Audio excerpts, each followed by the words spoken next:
আসসালামু আলাইকুম সবাইকে। আজকে একটা গুরুত্বপূর্ণ বিষয় নিয়ে কথা বলবো। স্পিকারের ফ্রিকোয়েন্সি রেসপন্সটা কি? আর এটা এত গুরুত্বপূর্ণ। ধরেন আপনি একটা গান শুনছেন।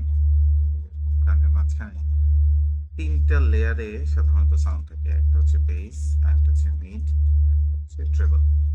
তো বেস হলো ভারী শব্দ, ভোকাল যেটা থাকে সেটা হচ্ছে মিড লেভেলে থাকে, আর ট্রেবল থাকে হচ্ছে ঝকঝকে শব্দের জন্য। এই সবগুলো মিলে মূলত একটা সাউন্ড তৈরি হয়। এখন ফ্রিকোয়েন্সি রেসপন্সটা কি?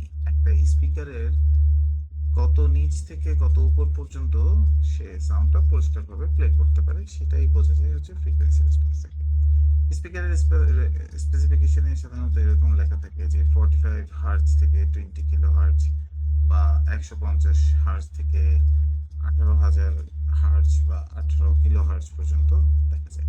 অর্থাৎ এর নিচে যখন 45 হার্জ লেখা থাকে, যদি সবচেয়ে লোয়েস্ট, তাহলে এটা হচ্ছে একদম নিচে বেস লিমিট, অর্থাৎ বেসটা সে কোন লিমিট পর্যন্ত দিতে পারবে।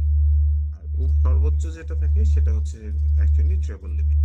এই রেঞ্জের মধ্যে যতগুলো সাউন্ড লেয়ার থাকবে, সবগুলো লেয়ার সে পরিষ্কারভাবে প্লে করতে পারবে। তো এখানে এটা গুরুত্বপূর্ণ কেন? তো যদি ফ্রিকোয়েন্সি রেসপন্সের রেঞ্জটা কম হয়, তাহলে আপনি ফুল সাউন্ড পাবেন না। এটার একদম লোয়েস্ট যে রেঞ্জে যে সাউন্ডটা থাকে, সেই সাউন্ডটা সাধারণত আপনি পরিষ্কারভাবে শুনতে পাবেন না যদি 45 হার্জের নিচে থাকে। অথবা এর উপরে, অর্থাৎ একদম টপ লেভেলে, সে ধরেন আমি উদাহরণ হিসেবে যদি বলি 20 কিলো হার্জ, এই 20 কিলো হার্জের উপরে যদি কোনো সাউন্ড থেকে থাকে, তাহলে আপনি সেটা শুনতে পারবেন না। তো ফ্রিকোয়েন্সি রেসপন্স যদি সঠিকভাবে না হয়, তাহলে আহ, পুরো সাউন্ড প্রপারলি পাওয়া যায় না। এটাই হচ্ছে এটার মূল কথা। তো নিচের হার্স যদি বেশি হয় বা কম হয় সেটার উপরে, বা উপরের হার্স যদি কিলো হার্স যদি কম বেশি হয়, তাহলে সেটার উপরে সাউন্ডের কোয়ালিটি নির্ভর করবে।